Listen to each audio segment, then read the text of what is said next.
In 1954, Honda Motor Company was 5 years old, bleeding cash from a string of failed products, and on the brink of collapse. The founder had just bet 75 times the company's total capital on American and Swiss machine tools that he could not afford to pay for. Inside the factories, morale had completely fallen apart. One branch manager at Mitsubishi Bank believed so strongly in Honda's future that he put his entire career on the line to convince the board of directors to extend emergency credit. And that single decision kept alive a company that would go on to build the most produced motor vehicle in human history. This is that story. To understand how Honda nearly died, you need to understand the guy who built it. Soichiro Honda was born on November 17, 1906, in a tiny farming village near Hamamatsu, Japan. His father was a blacksmith who repaired bicycles. 5 of his siblings died from childhood illness. When he was 8, little Soichiro saw something that rewired his brain forever. A Ford Model T came rumbling through his village. He chased it down a dirt road, dropped to his knees, and sniffed the oil it left behind on the ground. He later said the gasoline smelled like perfume. That moment lit an obsession that never faded. At 15, he left home to apprentice at an auto repair shop in Tokyo called Art Shokai. His first year on the job, he worked as a babysitter. The shop owner had him watching his kids before he was allowed to touch a single car. By 17, Honda was riding as a mechanic in actual races and winning them. By 1936, he was competing at a high level and won a speed record trophy at the first national automobile racing tournament. It was one of the last major races held in Japan before the war shut everything down. However, his racing career ended in the most Honda way possible. At the opening race of the Tamagawa Speedway, he crashed so violently that he injured his left eye and his brother Benjiro fractured his spine. His wife begged him to stop. His father lectured him. Honda agreed to quit racing, but the fire inside him never went out. He pivoted to manufacturing, founding a company called Tokai Seiki to produce piston rings. His first 50 samples submitted to Toyota were almost entirely rejected. Only 3 passed inspection, 3 out of 50. That was a 94% rejection rate. Anyone else might have quit. Instead, Honda enrolled part-time at Hamamatsu Industrial Institute to study metallurgy, working so obsessively for 2 straight years that his own colleagues said his face became unrecognizable. By 1941, he had mastered automated production, grown the company to 2,000 employees, and was supplying both Toyota and the Imperial Japanese Navy. Then World War II destroyed everything. American B-29 bombers leveled one of his plants in 1944. The Mikawa earthquake collapsed another one in January 1945. Honda sold the wreckage to Toyota for 450,000 yen and had to start completely over. So in October 1946, with nothing left, Honda set up shop in a 170-square-foot wooden shack with 12 workers and started bolting surplus military radio generator engines onto bicycles. When those 500 leftover engines ran out, he built his own. He produced the Honda A-type motor, nicknamed Bata Bata for the sound it made. The company officially incorporated on September 24, 1948, with capital of just 1 million yen, which was roughly 5,000 American dollars. It began with 34 employees. But Honda was an engineer, not a businessman, and he knew it. That is why the most important meeting in motorcycle history happened in August of 1949. A mutual friend introduced Soichiro Honda to a steel products salesman named Takeo Fujisawa. Honda was 42, Fujisawa was 38. They instantly recognized what the other person brought to the table. Honda's terms were simple. He told Fujisawa he was the engineer and did not want anyone meddling with what to build. Fujisawa fired right back, saying he would take full responsibility for money and leave Honda to his work. Both men later said the exact same thing about the other: he has what I do not. And their personalities could not have been more different. Honda was the loud one. Employees called him Kaminari, meaning thunder, because he would literally explode on people who disappointed him, and was known to occasionally slap engineers who made mistakes. Fujisawa was the quiet strategist, nicknamed Godzilla, who rarely drove a car and preferred working from home. Together, they were unstoppable. By 1952, the Honda Cub F-type clip-on bicycle engine was selling an explosive 6,500 units per month. Fujisawa had pulled off a genius marketing move. He sent direct mail letters to every bicycle shop in Japan, co-signed by Mitsubishi Bank's Kyobashi branch for credibility, and expanded Honda's dealer network from 400 shops to over 13,000. Honda was officially Japan's largest manufacturer of two-wheeled vehicles. And that is when Soichiro Honda made the BET that nearly killed everything. He was obsessed with precision. The pre-war Japanese machine tools his factory relied on were not good enough for the quality he wanted. So in October of 1952, Honda decided to import the absolute finest machine tools available from America, Germany, and Switzerland. The price tag was 450 million yen. His company's total capitalization at the time was 6 million yen. He was leveraging the company at roughly 75 to 1. That is like having $6,000 in your bank account and taking out a $450,000 loan. Fujisawa somehow made it work on paper. He secured a $1.25 million hard currency loan from Mitsubishi Bank, and Honda flew to America for the first time to personally select equipment, while engineer Kiyoshi Kawashima traveled across Europe sourcing Swiss Maag gear machines and American Lee's Bradner gear cutters. The timing was everything. The Korean War had temporarily boosted Japan's foreign currency reserves, which meant the government was actually approving these kinds of purchases. Honda's own engineers later admitted that if they had waited even one more year, the entire project probably never would have happened. But here is where the story takes a dark turn. The machine tools started arriving in 1953. Payments were coming due on a strict schedule. Then the Korean War ended and Japan's economy tipped into recession. And every single product Honda was selling fell apart at the exact same time. The Juno K-Type scooter was supposed to be Honda's answer to the popular Fuji Rabbit and Mitsubishi Silver Pigeon scooters. On paper, it was brilliant. It was one of the first electric start motorcycles ever sold in Japan, with a fiberglass reinforced plastic body that had never been used on a production motorcycle and built-in turn signals. In reality, the enclosed body trapped heat and caused chronic overheating. It weighed a back-breaking 170 kilograms. The engine was completely underpowered for that weight. Only around 6,000 units were ever produced before Honda pulled the plug. The Dream 4e motorcycle arrived in December 1953 with a new 220 cubic centimeter engine and immediately generated a flood of complaints. Engines were stalling. Idling was rough. The culprit was a carburetor design flaw that cut off fuel flow, but Honda's engineers did not know that yet. Rows of unsold and returned 4E models were piling up at the Saitama factory. The Bentley J earned a reputation for noisy gears and tappets, and the Cub F-Type clip-on engine that had been their cash cow saw sales collapse as competitors caught up and customers moved away from motorized bicycles entirely. Engineer Kiichiro Kawashima described the moment with devastating clarity. He said bad things come together, and that the sales office had fallen into an awful state with disaster in every direction. Honda's sales had stagnated at 350 million yen against a target of 1 billion yen. Warehouses overflowed with inventory nobody wanted. The 450 million yen in machine tool payments could not wait. Morale had deteriorated so badly that internal conflicts were breaking out on the factory floor, and the union later recalled that the situation felt desperate. The company was on the edge. This is where Takeo Fujisawa, the quiet introvert who everyone underestimated, saved Honda Motor Company. Step 1 came on April 20th, 1954, when Fujisawa gathered every employee at the Saitama factory and delivered a brutally honest speech about how bad things actually were. He did not sugarcoat anything. He halted all Dream 4e sales immediately until engineers could find and fix the carburetor problem, and shifted emergency production to the older proven Dream 6e model. The workers' union agreed and gave up their May holidays. By May 8th, Honda's engineering team had worked around the clock, cracked the carburetor flaw, and fanned out across the country to repair every Dream 4e in Japan.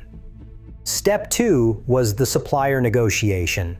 On May 26th, Fujisawa called every outside contractor to the Shirako plant and asked them to accept deferred payments, 30% of outstanding balances, no promissory notes. In his memoir, Fujisawa admitted he stuttered his way through the pitch, but the gamble worked. Most contractors bet on Honda's future. Only 2 or 3 companies walked away. And then came step 3, the deal that saved everything. Fujisawa walked into the Kyobashi branch of Mitsubishi Bank and requested financial assistance for the first time in the company's history. His approach was radical, complete transparency. He told the bank everything. He did not hide a single ugly detail. He laid out every worst-case scenario and every failing product line. His reasoning was that if the bank had all the information, they could make a proper judgment. The person who emerged as Honda's champion inside the bank was branch manager Tokita Suzuki, supported by managing director Fukuzo Kawahara. Suzuki did not just stamp an approval. He staked his professional reputation on convincing Mitsubishi's board of directors that Honda Motor Company was worth saving. This was not a routine credit decision. This was a mid-level bank manager going to the wall for a company that looked like it was circling the drain. Fujisawa was so moved by this that he wrote about it in the Honda Company newsletter in January 1955, saying that Mitsubishi Bank provided the definitive assistance in their surgery and that Honda must never forget it as long as the company exists.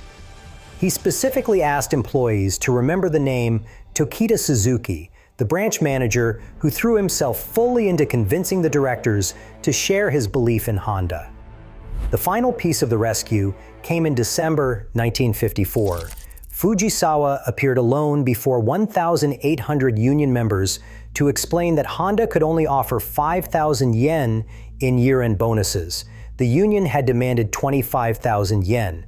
The industry average was the same. Fujisawa made a simple argument. What if the company paid a little more now and then, went bankrupt later? He asked them to hold off until the following March, when products should start selling again. The response stunned him. The applause sounded like thunder. As he walked out through the crowd, people called out from both sides, saying they were counting on him. Fujisawa later admitted he could not hold back his tears. Now here's where the story gets truly wild. Because in the middle of this near-death crisis, on March 20th, 1954, Soichiro Honda made what might be the most insane corporate announcement in industrial history. He declared that Honda Motor Company would enter the Isle of Man Tourist Trophy, known as the TT, the most prestigious and dangerous motorcycle race on Earth. His company was 5 years old. It was functionally bankrupt. Its best engine produced a fraction of the horsepower European competitors were running. No Japanese manufacturer had ever even attempted the race. The declaration, which Takeo Fujisawa actually composed after absorbing Honda's intentions, said that since Honda was a small child, he had dreamed of competing in motor races all over the world with a vehicle of his own making. It referenced Germany's industrial revival after the war, and it framed the mission as nothing less than enlightening Japanese industry. Sounds completely delusional, right? But Fujisawa understood something deeper. The TT Declaration was a psychological lifeline for a demoralized workforce. It gave people something to believe in beyond the daily crisis. Engineer Fumio Mukoyama, who joined Honda in April 1954, later recalled that the announcement brought such a sense of hope that employees started talking as though they were going to take over the world. If you are finding this useful so far, hit subscribe. We cover deep dives into motorcycle history every week. Now let's get back to the story because things are about to get even crazier. Fujisawa was also doing something sneaky with the TT trip. He deliberately scheduled Honda's overseas reconnaissance so that Soichiro would be out of the country on June 10th, the exact date creditor payments were due. If the company could not pay, having the president traveling abroad projected an image that everything was fine. What Honda actually saw on the Isle of Man crushed him. The winning 125 cubic centimeter NSU engine was producing 18.5 horsepower. Honda's best engines made a fraction of that. He wrote that he could not help feeling he had made a preposterous declaration. But his competitive instinct kicked in immediately. On the way home at Rome Airport, Honda had spent every last cent on racing components, carburetors, spark plugs, tires, and rims. He exceeded the carry-on weight limit by 10 kilograms. With no money to pay the excess baggage fee, he stuffed parts under his coat, abandoned his suitcase of clothes, and boarded the plane so loaded down he nearly passed out. Honda's first overseas racing experience was even more absurd. Back in January 1954, they had sent a 21-year-old assembly line worker named Mikio Omura and a 23-year-old engineer named Toshiji Baba to an international race in Sao Paulo, Brazil. They could not afford air freight, so they disassembled the motorcycles and carried the parts in their luggage on propeller planes that took 6 days to reach South America. Omura's modified Dream engine made about 6 horsepower against the winner's 12 plus. Honda's instructions were modest: do not expect to win, but finish the race whatever it takes. Omura finished 13th out of 25. They were so broke afterward, they had to sell the race bikes in Brazil to pay for the trip home. 5 years later, in May 1959, Honda's 9-man TT team arrived on the Isle of Man. Their passports listed them as temporary employees of the Okura Trading Company because the Japanese government probably would not have approved visas for a motorcycle race. When they opened their shipping container, the rice and bean paste packed alongside the bikes had gone rotten. The team survived on mutton for the entire race period. One of their riders, Taisuke Tanaka, had 0 experience riding on paved roads. They discovered too late that the 125 cubic centimeter class would run on a different course than the one they had spent months studying from film footage back in Japanese movie theaters. Despite all of this, rider Naomi Taniguchi became the first Japanese racer to ever compete at World Championship level and finished 6th. Honda riders placed 6th, 7th, 8th, and 11th, earning the Manufacturers' Cup. The gap was still massive. Taniguchi finished over 7 minutes behind the winner, but Honda was officially on the international racing map. The breakthrough came in 1961 when Honda signed British rider Mike Halewood, known as Mike the Bike, whose millionaire father Stan happened to run the largest motorcycle dealership network in the United Kingdom. This made the signing as much a distribution deal as a racing contract. That year, Honda achieved something unprecedented. They swept the top 5 positions in both the 125 cubic centimeter and 250 cubic centimeter classes at the Isle of Man TT. Between 1959 and 1967, Honda racked up 138 Grand Prix victories and 34 World Championships across all solo racing classes. By 1966, Honda competed in every single class and won every Constructors' Championship. No manufacturer before or since has matched that record. But the machine that truly transformed Honda wasn't a race bike. It came from a conversation about noodle delivery. While Soichiro was consumed by racing, Fujisawa was thinking about ordinary people. He told Honda that if he could design a small 50 cubic centimeter motorcycle with a cover to hide the messy engine and wiring, Fujisawa could sell it.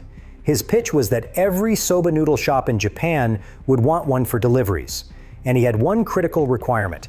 It had to be rideable with one hand, so a delivery person could carry a tray of noodles with the other. Honda was initially uninterested. He wanted to think about racing engines, not delivery scooters. But once he engaged with the problem, he threw himself into creating something almost nobody in the industry thought was possible. He set out to build a mass-produced 50 cubic centimeter 4-stroke overhead valve engine. At a time when the entire motorcycle world assumed engines that small had to be 2-stroke, Honda built a 4-stroke that produced 4.5 horsepower, far more than any existing clip-on motor on the market, while running quieter, cleaner, and more reliably.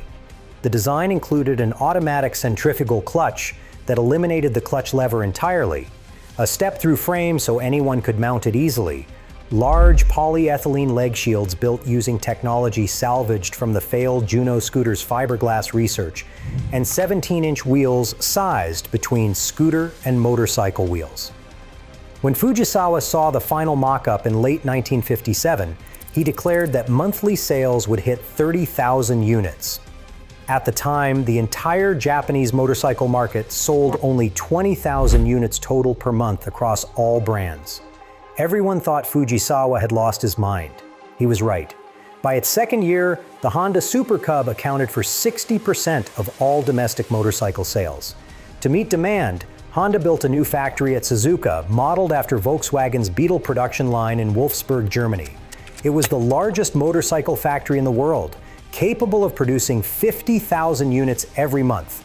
The Super Cub went on to become the most produced motor vehicle in history, Over 100 million units were manufactured across 16 plants in 15 countries, more than the Ford Model T, more than the Volkswagen Beetle, more than anything on wheels ever. And then Honda went after America, and the way it happened was completely by accident. In June 1959, Honda established American Honda Motor Company in Los Angeles with just $250,000. That was the maximum the Japanese Ministry of Finance would approve. Kiichiro Kawashima, age 39, led the operation from a former photography studio on West Pico Boulevard. 3 Japanese executives shared a single apartment for $80 a month. 2 of them slept on the floor. Their plan was to sell the larger bikes, the 125 cubic centimeter Bentley, the 250 cubic centimeter Dream, and the 305 cubic centimeter Dream. They were going after European imports and Harley-Davidson. They deliberately avoided pushing the little 50 cubic centimeter Super Cub because they thought it would seem ridiculous in a country where everything was bigger. The strategy was a disaster. American riders pushed the larger Honda motorcycles harder and farther than anyone in Japan ever did, and the bikes suffered blown clutches, oil leaks, and engine failures. Kawashima had to air freight broken motorcycles back to Japan via Pan Am Airlines for testing and repair, burning through cash they did not have. The pivot happened completely by accident. Kawashima and his colleagues had been riding their personal Super Cubs around the hills of Los Angeles to blow off steam. People kept stopping them to ask where they got the little bikes. When the larger models had to be recalled for repairs, the Super Cub became the lead product by default.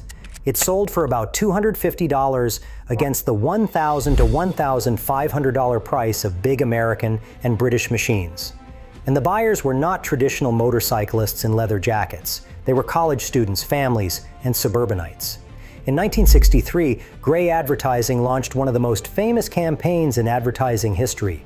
You meet the nicest people on a Honda. The concept actually originated from a UCLA undergraduate's class assignment. The campaign ran for 12 years and showed housewives, parents with children, and young couples riding Hondas. It even featured Santa Claus on a Honda. The campaign demolished the outlaw biker image so completely that mothers told their children they would buy them a motorcycle, but only if it was a Honda. Brian Wilson and Mike Love of the Beach Boys wrote a song called Little Honda in 1964. Completely unpaid and unsolicited. Free advertising from one of the biggest bands in the world. Honda's US annual sales went from 2,500 units in 1960 to over 200,000 by the mid-1960s. According to industry data, they captured over 60% of the American lightweight motorcycle market by 1966, and more than half of total motorcycle sales by the end of the decade. Revenue went from $500,000 to $77 million in just 5 years. This American success story actually sparked one of the most famous arguments in business school history. In 1975, the Boston Consulting Group published a massive report for the British government claiming Honda's triumph was deliberate strategic planning. They argued Honda exploited economies of scale from its domestic base and systematically targeted the small bike market. British factories were producing roughly 14 motorcycles per worker per year versus Honda's approximately 200. The math was devastating for British manufacturing. But then, in 1984, Stanford professor Richard Pascal published interviews with the actual Japanese executives from the 1959 launch. Their story was the complete opposite. Kawashima said flat out that they had no strategy other than seeing if they could sell something in the United States. They had planned to sell big bikes. They avoided pushing the Super Cub on purpose. The pivot was forced by mechanical failures. The entire American conquest was, in Pascal's words, an inadvertent sequence of events. Business theorist Henry Mintzberg scored the debate, learning 1, planning 0, and delivered a sharp observation. He said that if this story was any indication, then the Japanese advantage was not in their cleverness, but in Western stupidity. While the West was running around being rational, the Japanese were using common sense. Honda's defiance extended beyond the marketplace. When Japan's Ministry of International Trade and Industry, called MYTY, tried to consolidate the auto industry around Toyota and Nissan in 1961, specifically blocking Honda from building cars, Soichiro was furious. He told MIT's undersecretary that he had every right to manufacture automobiles and that no law could prevent him while letting the existing manufacturers continue. Honda rushed development of the S500 sports car and the T360 mini truck in just 4.5 months to establish a production record before the legislation could pass. Even the car's red paint was an act of rebellion. Japanese regulations at the time restricted red on car bodies because they could be confused with emergency vehicles, and Honda had to fight the Ministry of Transport for a special exemption to use it. The bill ultimately failed, and Honda never forgot the insult. He later said he would have been even more successful without MITI. They were incapable of making automobiles, he said, but he was not. The story of Honda's survival isn't really about one deal. It's about a cascade of insane bets that somehow paid off in sequence. The 450 million yen machine tool purchase created the manufacturing precision that made world-class products possible, but it also created the debt that almost killed the company. Mitsubishi Bank's emergency credit, championed by a branch manager named Tokita Suzuki, who risked his career for a failing motorcycle company, provided the bridge that kept Honda alive. The Isle of Man TT Declaration, made in the depths of financial crisis, rallied a demoralized workforce and built the racing pedigree that powered the brand for decades. And the Super Cub, born from a noodle delivery insight and powered by engine technology refined through racing, became the most produced vehicle in human history. None of it was planned the way business schools later reconstructed it. Honda and Fujisawa operated on complementary instincts, engineering obsession and financial cunning. They adapted to cascading disasters instead of following a master strategy. When Honda was inducted into the Automotive Hall of Fame in October 1990, he flew home to Tokyo and placed his medal on Takeo Fujisawa's memorial tablet. Fujisawa had died 2 years earlier. The biographer Masaaki Sato wrote that Fujisawa was the stalk that supported the bright flower Soichiro, and that the stalk withered first in winter while the petals scattered in summer. Honda died on August 5, 1991. Days later, Ayrton Senna dedicated his Hungarian Grand Prix victory to the man whose name was on his engine.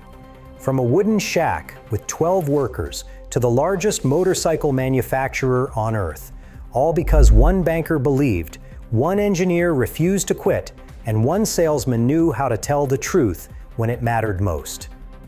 If this story blew your mind, check out the video on screen right now. It's a deep dive into another motorcycle company that almost didn't make it. I'll see you there.